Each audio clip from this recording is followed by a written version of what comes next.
Welcome, Pewter Report readers, listeners, and viewers to a brand new edition of the Pewter Report podcast.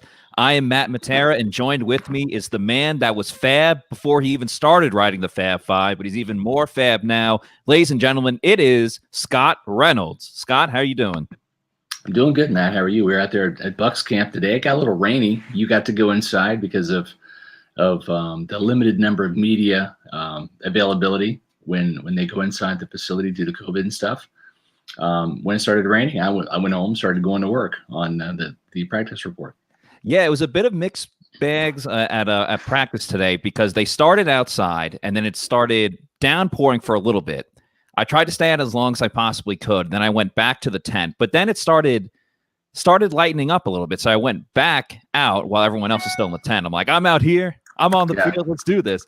Yep. Then it started downpouring more, and then that's when they went inside, where they finished the latter half of practice inside at the Advent Health Training Center. That's where we saw a lot of Kyle Trask and a lot of Ryan Griffin when all that was going down. So that was really fun to see. Obviously, it was a maintenance day as well with a lot of veterans. Not participating in this day. We will get to all that in a second. But first, we should let you know that this podcast is brought to you by, or should I say, is energized by Celsius Energy Drink. I got the watermelon going on right here. There's so many great flavors you can have. There's orange. There's new Tropical Vibe. Tropical Vibes is the new one. That is a fantastic drink right there. It's a top 5 for me. Yeah, it's a great boost it's a great way to start the day. But you know what, Scott? You don't even need to just have an Energy Celsius drink now.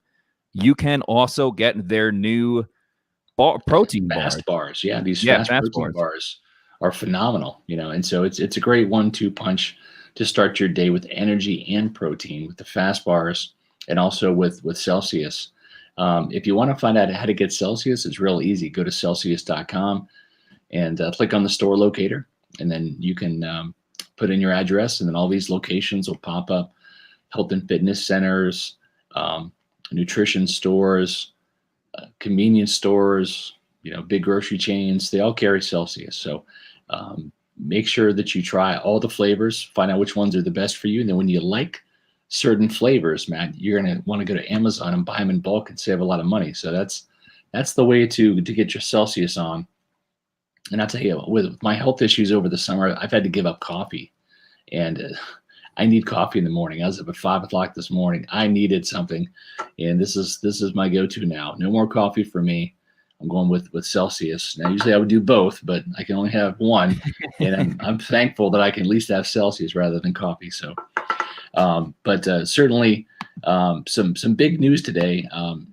With regards to the Buccaneers, it was almost like a preseason type of atmosphere out there because a lot of the starters were missing, right? I mean, there was, Tom Brady had a maintenance day today, Jason Pierre-Paul, Ryan Jensen, the center, Rob Gronkowski, a lot of the veterans we saw. Ndamukong Suh return to practice. He had his day off yesterday. But, Matt, we've also got some breaking news right now that's I was going to say, you're bearing the lead here, Scott. You're bearing the lead. It's exciting to me, for sure. And I think probably you, Matt, and others. That's Brady right. Point signs an 8-year contract extension with the Tampa Bay Lightning. So that's cool. A big-time deal right there. Didn't he have a streak in the postseason where he kept scoring every single game, and he had like a 10 or 11 game scoring streak? I think he tied the all-time consecutive postseason games with a goal, so he's an elite player. The rich get richer in that sense for no doubt about it. Yes, and also on a sad note, exciting for Braden Point and the Bolts. Dusty Hill, the bassist for ZZ Top, passed away, 72 years old. Oh no, I'm sorry. Yeah, I'm sorry to hear that. I heard the one of the founders from Slipknot died as well too. If you're a Slipknot fan, I heard he passed away, so my condolences to that too. I mean, obviously a very famous rock and roll band or heavy metal band in Slipknot, and I'm a fan of music in general. I can appreciate ZZ Top at the Hard Rock here in Tampa in November. They're coming down and just get tickets, and unfortunately don't think. I mean, who doesn't like sharp dressed men? You know, of course, yeah. I was blasting out in the car the other day. Actually, came up on a playlist, and I was like, I'm not skipping that one. Right. Well, let's get into some Bucs talk. We've talked about rock and roll, and we've talked about the Tampa Bay Lightning. But the reason why we're here, the reason why you all are here, is to talk about the Buccaneers. And I'll tell you, this was a day, Matt, where the backups really shined, did they not? Absolutely. I thought it was so interesting for a number of reasons, starting off with, as you see there, Joe Tryon in the graphic right there. Joe Tryon and Robert Hainesy, the third round pick, the center, they both got to start with not the case always, especially for Hainesy, but with Ryan Jensen participating in PP, we saw Joe Tryon line up on the right-hand side opposite of Shaq Barrett, and we saw Hainesy start at center with the whole starting offensive line. That's right. Donovan Smith, Ali Marpet, Kappa, and Tristan Wirfs. So that was a big moment for Hainesy there. It did not go off to the best start because the first snap to Blaine Gabbert, it was a botched snap. Now, granted, he was in the worst situation possible where, pouring out there, difficult, the ball slippery and everything like that. Bruce Arians commented about that after practice where he said, yeah, not a great start, but besides that, he was very impressed with everything that Hainesy had going on. He said his reads were great, his pickup and his movement, he was doing well with that too.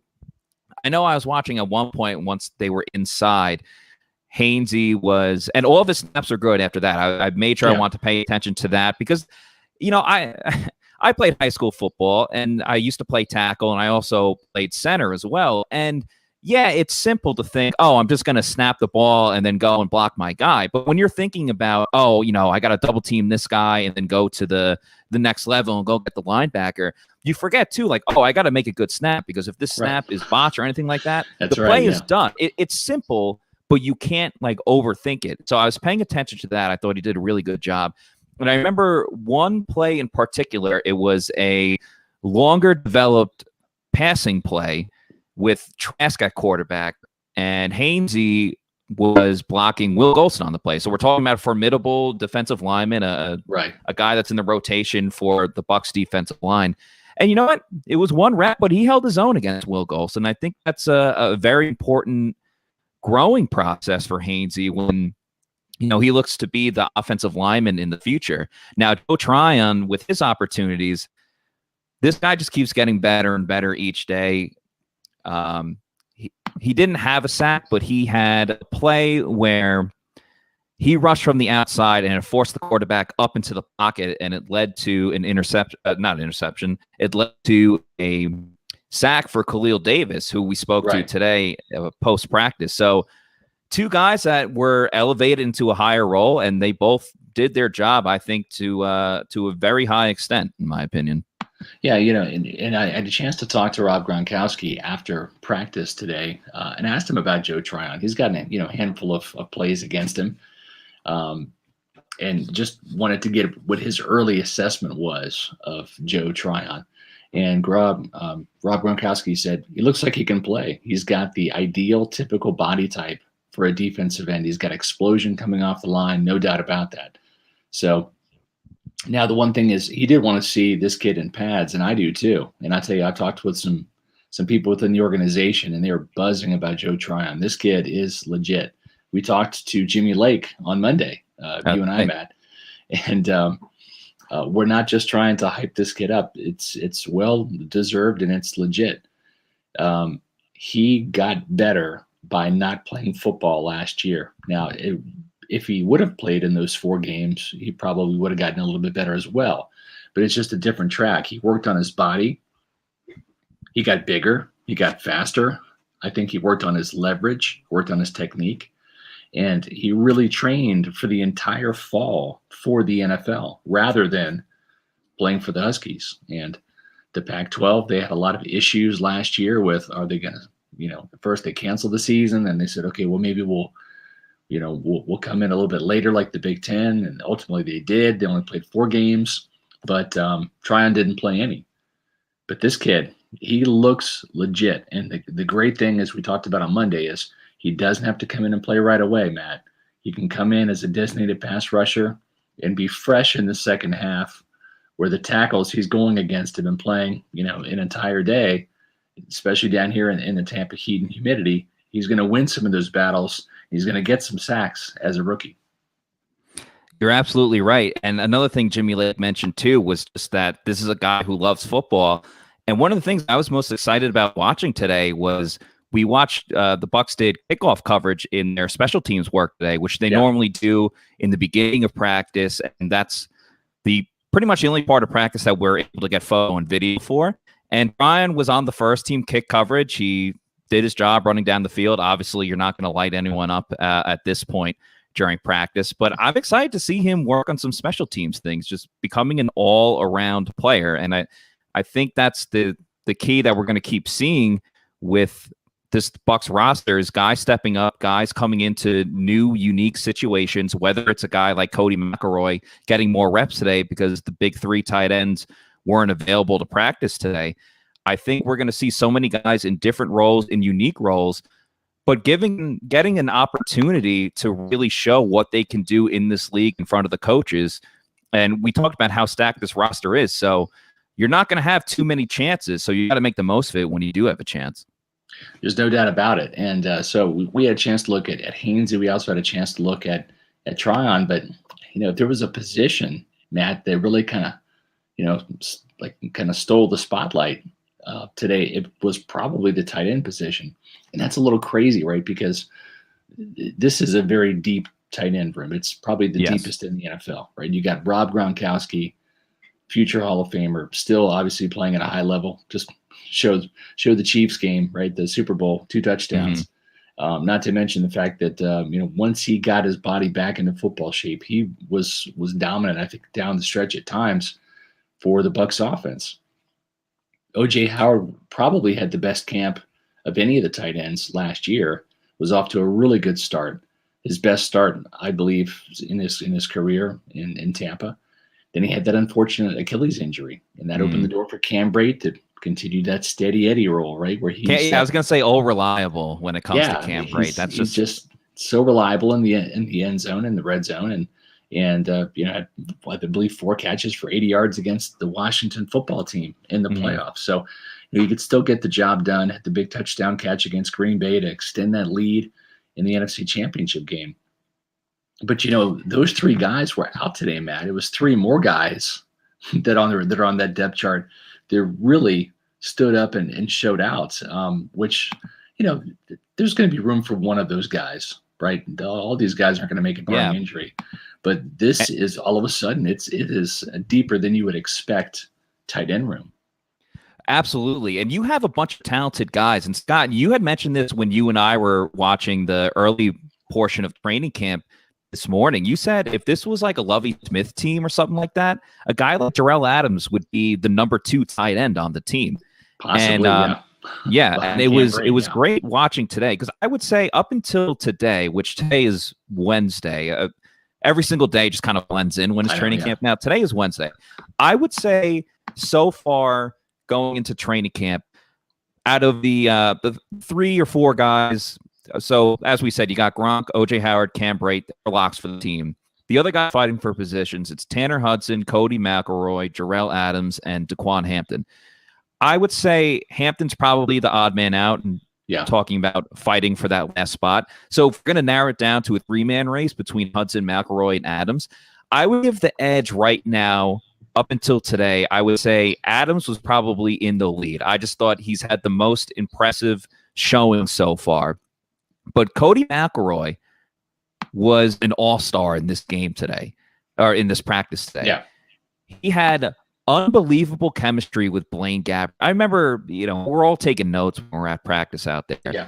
I remember I had a string of notes where it was just like Blaine Gabbert, completion to McElroy, Gabbert to McElroy, Gabbert to McElroy, just like over and over and over again. McElroy was getting open on the field, and then there was moments too where he wasn't even that open. He had defenders on him, and he was still making those catches in traffic with defenders all over. I thought it was a huge sign. You're you're going to win your battle sometimes going up against a defender, and you're going to get open. You're expected to make the wide open catches. It's making those catches in traffic that are really sets you above your competition, I would say. So McElroy really changed the balance of this competition right now, because right now I would say it was Adams number one, but after what McElroy did today, he's got speed, he's got length, he can go up and get the ball. Listen, the Buccaneers have a type, right? When it comes to tight ends, they want big dudes. McElroy 6'6", 258. He's like the same size as OJ Howard, same size as Rob Gronkowski. Cam Britt, I think, is an inch shorter.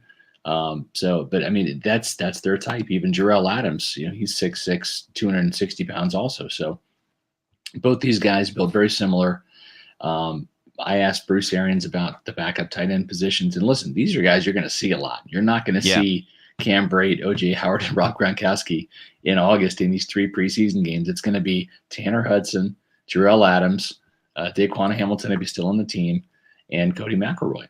And so these are some names we want to get you guys used to, because they're going to be the guys leading the team and receptions at the tight end position. Remember, a couple of years ago, Tanner Hudson was the leading receiver, and Ryan Griffin was the leading quarterback in the NFL. Yeah, they were pretty much like Peyton Manning and Reggie Wayne, right? Exactly. In postseason. And I think that's what's crazy too, is Tanner Hudson is probably the most talented receiving tight end out of the group, and he definitely did not have a bad practice by any means. He ended up having a touchdown towards the end of practice, but I'm still waiting for Tanner Hudson to have that breakout receiving game. Or it's receiving practice that we've seen Tanner Hudson have in the past. And that's why when these pads come on too, Tanner's never really been known as the blocking type of tight end, kind of like what Anthony Auclair was for the Bucs when he was on the roster. And Tanner said in the past, blocking, that's all something that he's worked on this offseason. But that's where I want to see Adams and I want to see McElroy, where they can take their game to the next level as blockers, because we've seen them impress so far as receivers, and that's what we're going to see in this point of camp before we get to heavy hitting and everything like that. I just wanted to mention too with McElroy, I mean, his background is crazy too. I think he played a number of different college sports, especially basketball. I know how the NFL loves to get basketball players, and what was that? Yeah, he was a baseball player too. I think there's something to be said about grabbing guys that are so versatile, whether it's different sports or playing different positions. We know how the Bucs love versatility. So that's true. Yes. So what's wrong with Cam Britt? Well, we've tried to find out. The team is being very tight-lipped. I even texted Cam, and he said, "I'll be back soon." So, from the program, he was on the podcast not too long ago. Yeah, exactly. So, he's on the PUP list. OJ Howard is not, right? So these guys. We're sitting here talking with who's that number 12 guy? What's his name? Brady. That's right. I think he's another backup running back in corner, because he's doing that a little bit. I was going to say he did some moonlighting today, did he not? He did. It was funny because even on his maintenance day, Tom Brady's still trying to help out the team in any way that he can. The running backs were going through certain receiving drills, and Tom lined up at corner. And some people were getting worried about it. And then there's another drill with the quarterbacks where he played running back, and he would, take the play action handoff, or he'd run out to the side. I just want Bucs fans to know, because I know people were getting a little worried about it's raining, this is going on. Yeah. Tom was hardly moving. Okay. Yes. He was pretty much going. I think that's the term right now. Statuesque. Yes. He was essentially statuesque. Yeah. So please. And, we were tweeting out, Greg Allman was tweeting it out. A lot of people were. And it's tough to describe, if you're not looking at it. Yeah, he's not. I promise you, Brady is fine. He wasn't moving around or making any 15 yards down the field. He's not turning. He wasn't trying to keep up with Jalen Darden or Mike Evans and try to go down there. I promise you, Brady was fine. Yeah, exactly. So, but it was good to see. He was out there. So Blaine Gabbert got, the starting reps with Robert Hainesy as the starting center. No, that's key for Bruce Arians to have both those guys off on the same day, because in the preseason you're going to have Blaine Gabbert taking a lot of snaps from Robert Hainesy, not so much Ryan Jensen, right? Because they're starters. So we also saw a lot of Ryan Griffin, and then Kyle Trask also get the benefit of more reps, because there were there's only 3 quarterbacks today rather than 4. So how did Trask look? I mean, listen, we've been very, honest and objective in our reporting, and Trask has not looked great, and nor is he expected to, nor does he need to, right? This is just a process here. So don't shoot the messenger, especially you Florida Gator fans, just because Kyle Trask isn't lighting it up right now like he did last year, playing for the Gators, throwing for 4,000 yards and leaving the SEC. But it's a process, and right now he's the 4th string quarterback, and today he got more reps as a result of Brady being out. How did he look, especially indoors, Matt? So, yeah, most of the reps he got was when the team moved indoors. I'll say this for Trask. He had his moments where he had flashes of, I don't want to say greatness, but he had flashes of really impressive play. And you saw why the Bucs took a flyer on him in the second round and why they think he can be the guy long term. He had a great pass to Hampton, who we just mentioned in the tight end group. He had a pass to him in the corner early into practice. My headphones are killing me right now. And then he also had a touchdown pass to Josh Pearson, who's one of those fringe wide receivers. Pearson actually had a pretty good day, but it was a perfect ball in the corner of the end zone where only Josh Pearson could get it. And those were really promising signs. That was a big step up for Kyle Trask. That's something that he could build on right there. But as soon as he threw that touchdown, then it immediately came crashing back down to earth in the sense that the next play, Trask essentially got sacked. That was the Khalil Davis sack where Joe Tryon came on the edge and moved them up. But, they still let the play go, understandably, because you're still trying to get reps in. And he threw a ball. There's no real sacks in training camp anyways. You can touch the quarterback, but And he threw a ball into the back of the end zone. I don't even know who the receiver he was intending to throw to because there was at least 2 or 3 corners or defensive backs over there. Ross Cockrell ended up making the interception. And it was just one of those, like, what did you see on that play? Like, what are you looking at? Cockrell made the interception. It was a dive play. Rookie read, rookie throw, right? Yeah, it was a very rookie-esque type of play. And then that kind of snowballed where the next play, it was a play action where he rolled out to the right. He had a guy open, Troymaine Pope, the running back, and he threw it behind Pope, and it was a little low, and he didn't look comfortable throwing on the run. And you could, I don't want to say he was rattled, but it was one of those where maybe the previous play kind of lingered with him, That's a great point. Sometimes that happens. Sometimes, when you're young and you're getting so much thrown at you, right? It's what's that kind of term, right? It's like you're drinking from a fire hose rather than a garden hose, right? Where it's just too much is coming at you. And I think sometimes that happens. I've seen that with a lot of rookie quarterbacks, man. This is year 26 in the job for me. I mean, Josh Freeman, Jameis Winston, Josh Johnson, Sean King. I mean, just, I think that's what we got to understand is, he's not going to light it up out of the gate. Exactly. I do want to give Trask credit, though, because he did rebound later on. He had a touchdown pass to Jarrell Adams over the middle. Adams was open, but hey, you got to make the right read. He made the right read, and he found him. And he was going up against the number ones for a lot of this.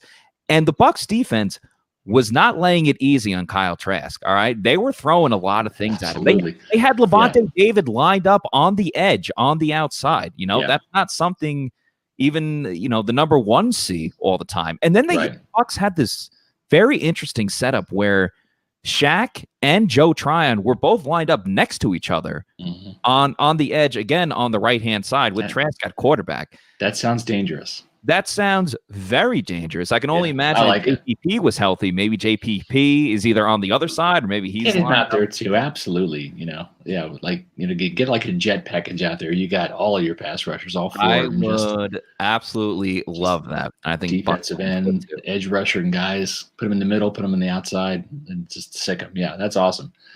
So, Trask he's a work in progress. Ryan Griffin still looked like Ryan Griffin, the steady veteran guy, throwing touchdowns, making plays. Yeah, he, again, I think we talked about this the other day. Griffin was more pushing it down the field. Yeah. He had 2 receptions. He ended practice great. He had a pass to Darden over the middle, about 15 to 20 yards. And for every single rep, they started at about a little over midfield, I would say. Right. And so one went to Darden. The next play, it was like a laser to Scotty Miller right on the sideline.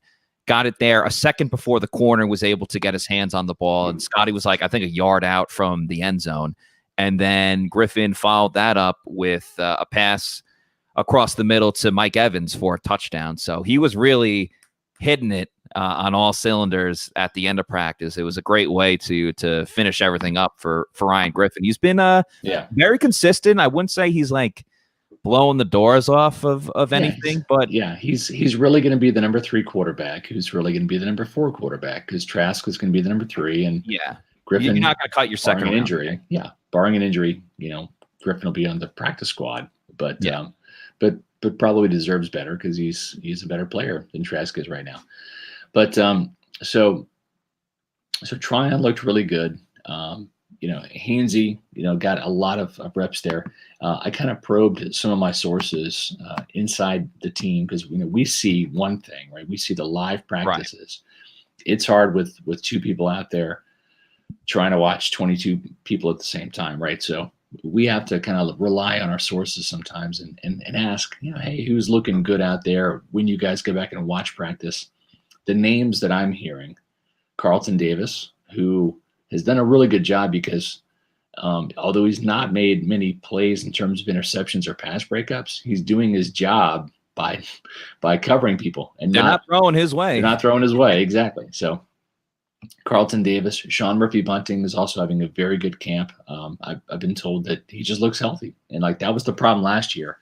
And he kind of opened up. He dislocated both of his thumbs last year, rolled an ankle, had a bit of a knee injury. So he's healthy. And I think you're going to see a really good, confident Sean Murphy Bunting. I mean, why wouldn't he be confident? I mean, he had 3 interceptions in 4 postseason games. Oh, yeah.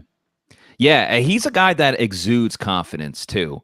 So I think it was he had his struggles last season, as we know. Now we know more because he was injured so much. But for him to come out on the other side and obviously had a unbelievable postseason run, as you said, with all the interceptions, it was great to see. He had an interception today. I will say more fell into his hands. You got to give a shout out to the rookie KJ Britt. Yeah. He broke up a pass that was going over the middle to the pass was from Gabbert. So we're talking about on this day, the number 1 quarterback. And that's true. Britt was able to knock it up in the air, and then SMB flew in, made the interception, and took it the other way. But yeah, I agree. I would say all 3, again, the big 3 corners with Jamel Dean, Carlton, and SMB, they've all been very, very solid in this training camp. Carlton got beat on the one play by Jalen Darden, but I don't think that's not a microcosm for how this training camp has gone for him. Yeah. They've all been very solid. No one's really getting beat. They're not getting the interceptions, but I think obviously that'll come when the regular season comes because we're not dealing with pass rush or anything like that. It's very encouraging to see because I think some people have had question marks, not obviously about Carlton, but I think people have had question marks about who's going to be that second corner. I know John Ledyard is a little more in favor of having SMB play the number 2 corner. Yeah. I kind of lean towards Dean a little bit more just for what SMB can do in the slot at corner. But, I mean, how could you not be happy with what's going on right now? I mean, the Bucs secondary, it seems like they're getting an interception every single day. As I mentioned before, Ross Cockrell, in this time playing safety, got another interception. He's had at least 2 or 3 in training camp so far. Very, very eye-opening start to camp, and I think the Bucs are very wise to re-sign him, not just to bring him back, but for 2 years too, because he can do so much. He can play on the outside. He's best, I think, inside at the nickel, the slot. But then he's also showing versatility to play some center field and play free safety. So that's what you want when you're that bottom guy on the depth chart at the cornerback position. You have to have that positional flexibility and play special teams too. And Ross Cockrell is like a super sub for the Buccaneers with regards to that. So got a question here from Vortex, Matt. Have the running backs, Pope or Procise, done anything of note so far? And then we also had another one here too about Giovanni Bernard. Now, you mentioned Giovanni Bernard in the practice report today, and he's had some looks here and there. He really got featured in the 2-minute drill, right? Because he's that 2-minute back when the Bucs are trying to get down the field to tie the game with the field goal, to go out with the score. And they're going 3 and 4 wide. He's the running back in those situations because of his pass catching ability and pass protection. What have you seen from Giovanni Bernard so far? Yeah, I thought today was one of his better practices. He started off training camp when they were still outside. He ripped off about a 20, 25-yard rush, which I think was important to see as well, too, because we all think, okay, Giovanni Bernard, he's on this team. He's just going to be a pass-catching back. And yes, he is. That's going to be his main focal point. But he could tote the rock, too. Right. He's no slouch. He's not a bum when it comes to running the ball. So I think that was important to get some carries for him, even if it's in a shotgun situation, and he's still he's getting those handoffs from Brady. I mean, Brady wasn't in there today, but I mean that's part of it. Like you got to get that continuity and that chemistry with the quarterback in terms of hitting that mesh point and taking the handoff. So it's not just the pass protection, it's not just catching the ball, it's also getting those handoffs, those draw plays, those lead plays that that Bernard can run. Yeah, and then in the passing game as well, too, he got more targets than I think he's had so far in training camp. Again, I just love that he's working with all these different quarterbacks. I mentioned yesterday on the podcast that we got to remember, too, Giovanni Bernard was working with both quote-unquote teams in minicamp and OTAs where Brady and the starters would be off-site running their own practice, and Bernard would go do that and then come to the Advent Health Training Center and practice with the coaches there and with he's just such a pro. He is such a pro. And even if he's only here in Tampa for 1 year, right? Just his professionalism. And listen, Rojo's a young back who's done a lot of growing up. I think Fournette grew up a lot last year in his first year in Tampa after being the man in high school and the man at LSU and the man in Jacksonville. It was really humbling for him. It was, right? But having Rojo and Fournette be around this guy, and he's a positive guy from what we've known about him, who's just kind of been there and done that, and he's toiled away on some bad Bengals teams, but he's a real pro, and I think that not just what he does on the field, but how he can help Bernard and Fournette is also going to pay dividends for those guys. Like I've said before, I don't think Fournette and Ronald Jones will be back next year. One of those guys might come back, right? But I think that there's a chance that Giovanni Bernard makes a favorable impression and rubs off on both of those guys this year. I think that's absolutely the case. I think we've seen with the Bucs, for the most part, with this team, yes, they draft and they sign and they trade for talent, obviously, because that's how you win in this league. But they also, they also really focus on getting character guys. You see it with Giovanni Bernard and the work ethic he's already put in. You see it with Shaq Barrett talking about that he's going to mentor Joe Tryon and any of the younger outside linebackers that they have. Right. You don't see any selfishness on this team, starting with Brady. I mean, you look at the ring ceremony, and Tom Brady mentioned every single starter on offense and defense. He did. You're right. Exactly. But he does anyway. These guys all play for each other. There's a maturity on this team, but mixed in with youthful enthusiasm, and I think you really great way to put it. Yeah, you see that with the secondary, obviously. They're all very youthful, and Devin White at linebacker is youthful, but there's that maturity there as well. Yeah, I mean, you saw it too with Bruce Arians the other day. He called Tristan Wirfs a veteran. Tristan Wirfs is a second-year player, but he's like, I'm treating him like a veteran. If he jumps off sides, I'm going to chew him out because I look at him as a veteran, and I think that speaks volumes about this team, and it speaks volumes about this roster. To answer the question, Pope and Procise really haven't done a lot, in my opinion. It's been Vaughn. I think Vaughn's pretty good when I've watched Field 2. And really, they've done away with Field 2 now. So from now on in camp, it's going to be just one field.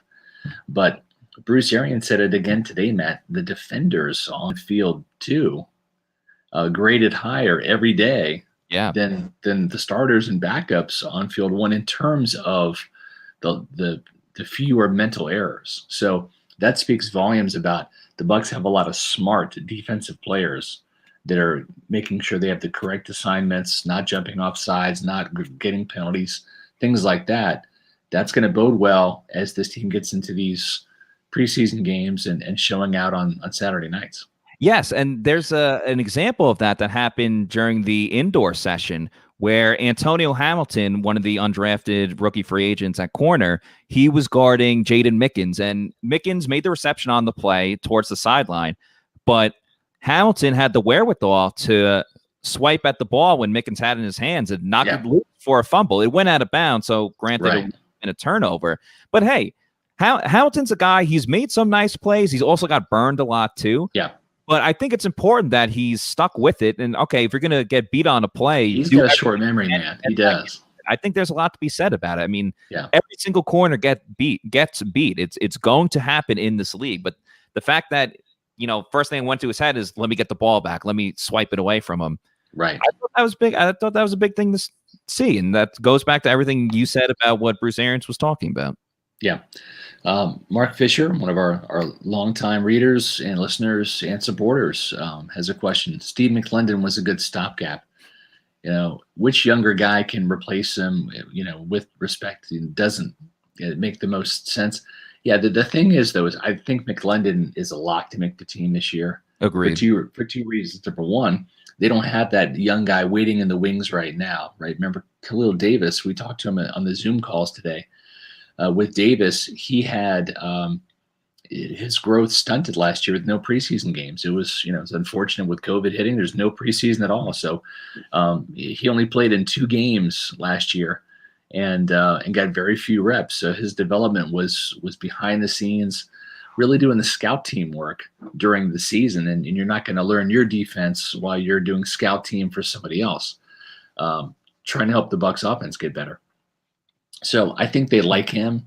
Jeremiah Ledbetter is a guy that looks the part this year. And he's always flashed in camp. The team's kind of kept him around. But he's a big body, 6'4", 285 pounds or so.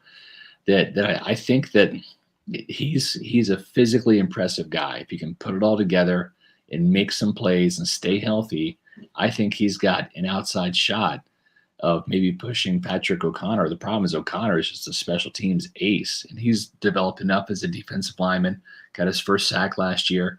He's going to be a tough guy to knock off the roster, but there are some guys, Jeremiah Ledbetter, Benning Potoa'i from Washington, who played with Vita Vea. He's in his second year now. He was a rookie last year. Khalil Davis. Those are 3 young defensive linemen that might be in the hopper because Steve McLendon is, probably done after this year. Same with Ndamukong Suh.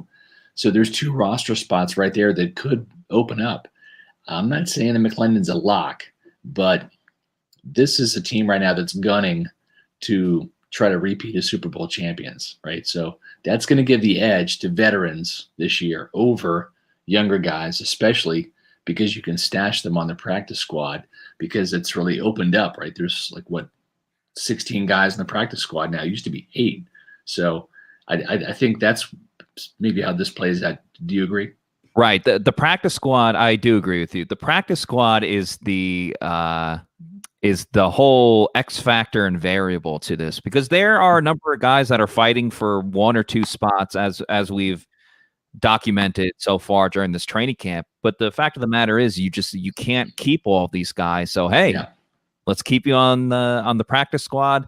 Injuries are unfortunately going to happen at one point or another. So, hey, we got you ready to go.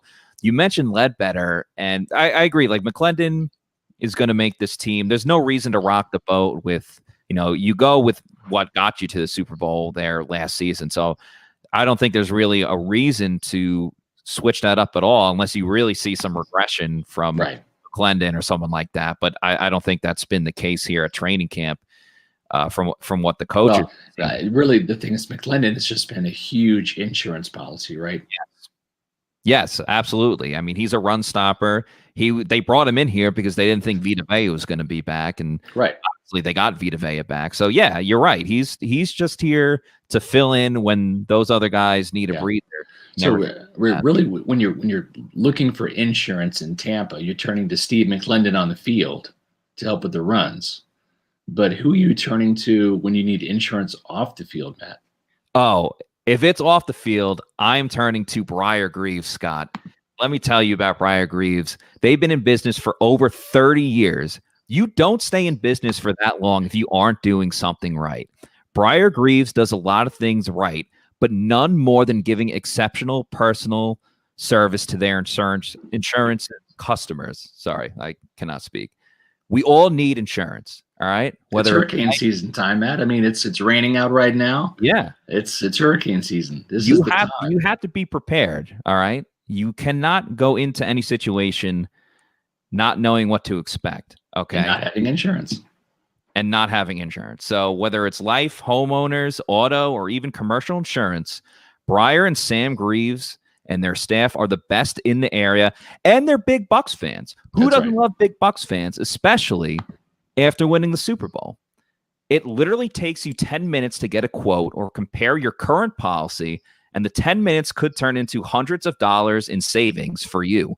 Don't wait. Call Briar Greaves today at 813-876-4166. Again, that's 813-876-4166. And find out how much money you could put back in your pocket. 30 years in business, and they're Bucs season ticket holders. They're going to be at the opening night game on Thursday playing the Cowboys when the Bucs win by double digits. I'm calling it now. Bucs win by double digits. So make sure you call Briar or Sam today. That's Briar Greaves, #1 in insurance. Check them out at briargreavesinsurance.com. So we've talked about the secondary, and one of the guys too that I was told that is really performing well is Mike Edwards, and why wouldn't he? has he not left?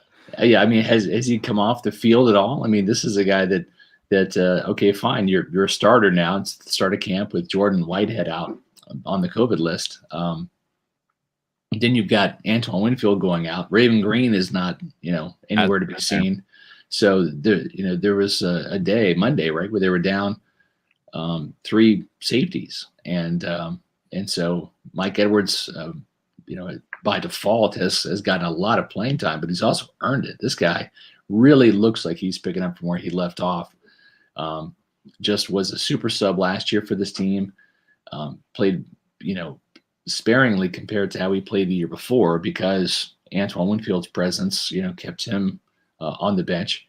But when he was on the field, he was impactful. The interception against the Packers, the interception against the Broncos in the end zone, picking off Drew Brees' final pass in New Orleans to seal the deal and have them advance the Super Bowl. That's right. Yeah. That was who picked that off? That was Antoine Winfield? Yeah, Antoine Winfield. Yeah.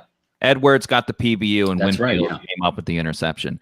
Yeah, Edwards is a guy that if he had to come into the game at any point in any situation because of injury or whatever the circumstance, I wouldn't be worried at all, to be totally honest with you. I just think he's learned so much in his 3 years, and that's something that I asked him about, especially when Winfield was out for that practice. I asked him, have you, jumped into more of a leadership role? Do you feel like you had to be in more of a leadership role with all these guys out and keeping everyone focused? And he said, I already did that anyway. This is what the coaches expect of me, to be a leader and to help keep everyone going. So I think Edwards understands what type of position that he's in, where, he's technically a backup, but he's, as you said, a super sub, I don't think anyone would be worried about him coming into a game versus, I don't know, you can name another position on the team where, well, I guess the Bucs are so loaded, but you get what I'm saying. They really are. Yeah, exactly.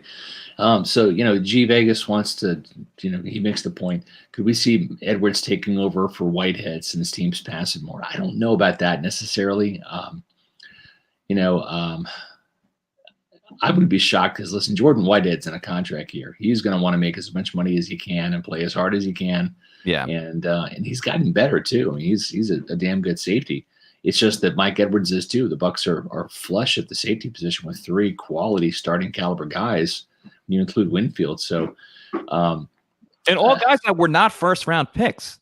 Correct. Winfield was a second round guy, but we're talking about safeties that they got later. Yeah, in the Edwards draft. 3rd round, Whitehead in the 4th round. So these are middle round picks for the Bucs. So, but they're fortunate to have them. That's for sure.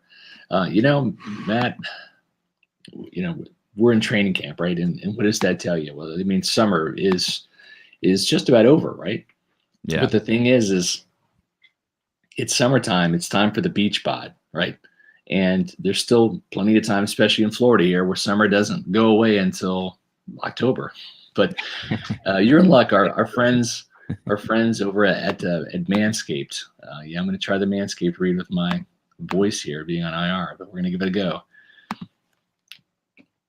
Our friends at Manscaped just launched the 4th generation performance package, and it includes the Lawnmower 4.0, which is this bad boy right here. Okay. That's right, the 4.0. Complement your summer bod with the trim from the leaders in male grooming. The sun is shining and calling your name, fellas. Join the 2 million men worldwide, including the PR staff, who trust Manscaped to get ready for the hot guy summer by going to manscaped.com for 20% off and free shipping with the promo code Pewter. So that's a great deal, right? It's time to bundle up with the Manscaped Performance Package 4.0. Now, this comes with the Lawnmower 4.0 trimmer, and this has got this awesome little light right here, too, to make sure you can see what you're doing down there, because that's very important.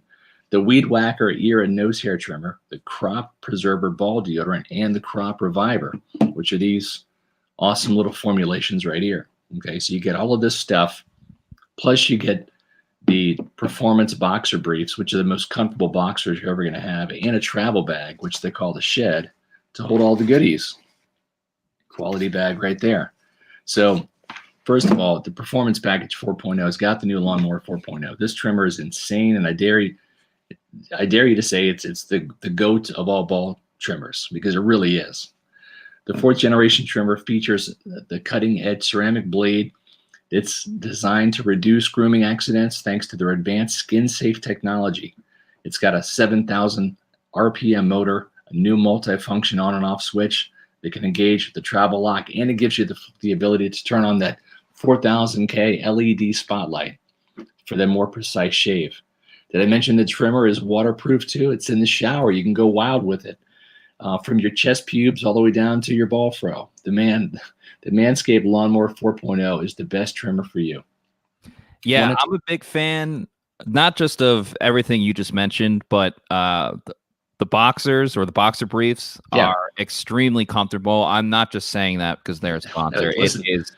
That to me was the pleasant surprise, because it's like, when you throw in free boxers, like, okay, whatever. These are like the most comfortable boxers that I have. I'm going to order some more from Manscaped. And again, you can do that by using the promo code Pewter and saving 20% off. So seal the deal with the Manscaped liquid formulations, the Crop Preserver ball deodorant. It's going to keep your guys nice away from the heat. Yeah, exactly. And then for trimming the lawn and whacking the weeds, it's going to give your balls a little boost with the Crop Reviver. So Manscaped, they threw in the 2 free gifts in the performance package. Those are the boxers and the Shed travel bag. Bring your comfort and your boxers to another level. 20% off plus free shipping. Use the promo code Pewter at manscaped.com. 20% off free shipping. Manscaped.com. Use the promo code Pewter. Escape the shrubs and the weeds this summer and shine with Manscaped. There we go. Way to battle through that. A lot of credit to you, because I know that wasn't easy for you. Well, I will say this. I've said this before, and it's true. Yes, that's a paid endorsement. Yes, they gave this to me for free. Yes, I do use it. And yes, I probably would not have used it if I had not, gotten it for free. Now I've purchased 2 for friends and family, and I would absolutely do the same thing too, because it's just it's a tremendous product. All of our products here at pewterreport.com are, but definitely we're going to give some Pewter Report swag away probably next month for Manscaped, but don't wait, because you want to make sure you get the performance package, save 20% off. And that travel bag is clutch too. I was traveling a couple of weeks ago. It's super helpful if you don't already have a tote bag just to put everything in there. You can't overlook that as well. I just want to say that too, because it's another important piece of the puzzle that cannot be overlooked, just like the depth of this Bucs roster. Yeah. Well, just again, kind of just to recap. I mean, you look at this tight end roster here. It's going to be fun to watch in the preseason. And Matt, this preseason, you're not going to see a lot of the stars. With only 3 preseason games rather than 4, the coaches are really going to want to take a look on special teams. They're going to want to take a look at the depth at a lot of positions. Those first 3 names, you might see a little bit of Gronkowski. You might see a little bit of Britt if he comes back, a little bit of Howard, just to kind of get him. And again, O.J. Howard is not on the PUP, but he is still not practicing. He's out there, but he's not practicing. He's not on PUP. But you're going to see a lot of Tanner Hudson, Cody Mcelroy, Jarrell Adams in the preseason. And these are guys that really started today. Today was kind of like the preseason practice of training camp so far. The Bucs have tomorrow off, and then they'll be back on Friday. And then we get into full pads this weekend, Matt. Yeah, that'll be super exciting. And that's one thing I forgot to mention when talking about these tight ends. Bruce Arians said after practice today, too, again, how impressed he was with all these guys. But he said it's really going to come down to special teams for these players, who's going to make the team there. So that's going to be one of the things that I'm really going to key into once we get to these preseason games is how does Hudson, McElroy, and Adams look when it comes to the special teams aspect of it. And I think with a lot of different positions, you can't simulate who's gonna succeed and who's not going to until you actually see it in a preseason game. So I'm really excited for those games to come up, especially because we're going to see more of the backup guys in very important roles. And I'm also curious. I agree with you that, not a lot of the starters are going to play at all, but I'm more curious with a guy like Brady or Mike Evans or, any of the starters really, because there's one less game. Do they play in the first game and then that's it? Or do they not play until the last game since it's closest to the regular season? Yeah. I know Mike Evans probably won't play on the game on August 21st because that's his birthday. I know that because also my brother's birthday and my girlfriend's birthday. So I'll never forget Mike Evans' birthday on August. No kidding. Yeah.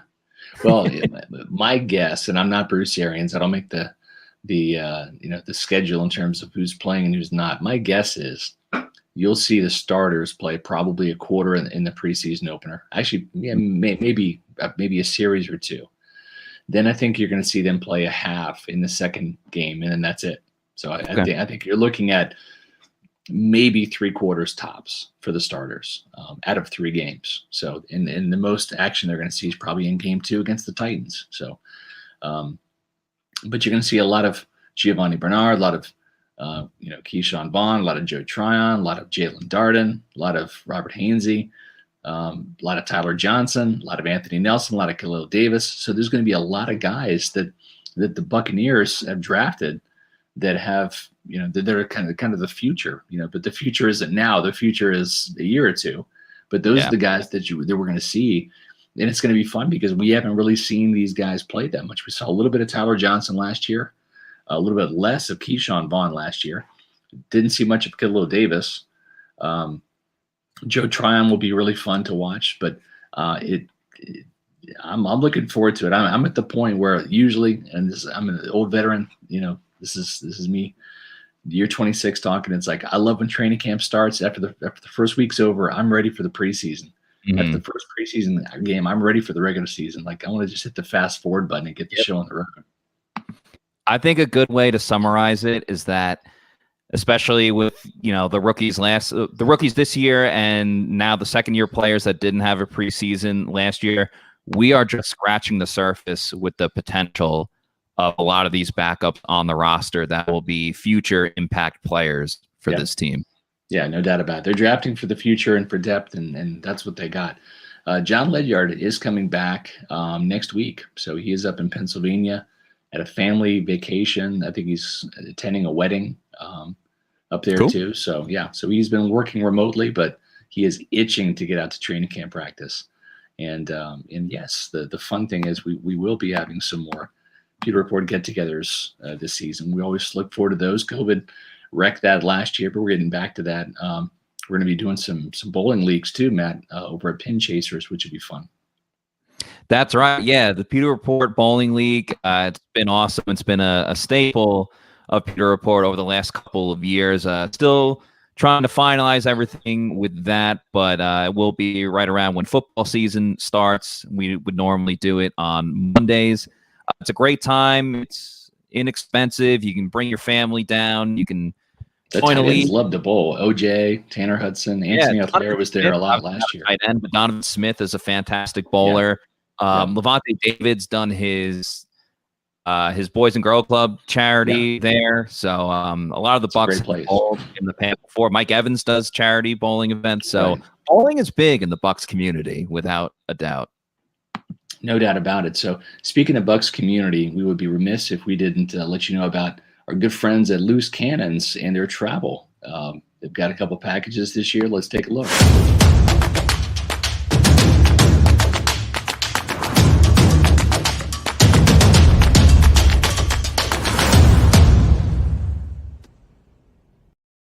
Okay, so the guys have got a couple of trips here. The Los Angeles invasion. Got the New Orleans invasion. And the Atlanta invasion. So you can check out Loose Cannons Travel to find out more about those packages and what the availability is. I know that they're pretty fired up about having a couple of away games this year. It was difficult to travel last year for any Bucs fans because some of the stadiums, like out in Vegas, didn't have any fans at all. So this year, hopefully everything gets better with the situation with COVID. But visit loosecannonstravel.com for more information on that. So an eventful day at One Buck in Your Place today, Matt. It was a day where it was mostly for the backups, and those backups shined. And no practice tomorrow, but there will be a Pewter Report podcast. You and JC Allen will be on tomorrow. John will return to the podcast next week. I think Monday he's slated to return for duty. And we'll have Bucs coverage continuing to roll Friday, Saturday, Sunday, all through the weekend. So appreciate you for your hard work this week and putting up with my voice. It's coming back, but it's not as ideal as I wanted to have it at this point in time. July better than June. August will be better than July. So yeah. I'm playing hurt. I'm playing through the injury right now. But I just wanted to say everybody thank you for the kind words and the well wishes as I work on my recovery. And of course, thank you guys for listening and viewing the Pewter Report podcast. We'll see you tomorrow. For Matt Matera, I'm Scott Reynolds saying we'll see you tomorrow on another edition of the Pewter Report podcast. Out. Let's get it this weekend when they come back to training camp. Out.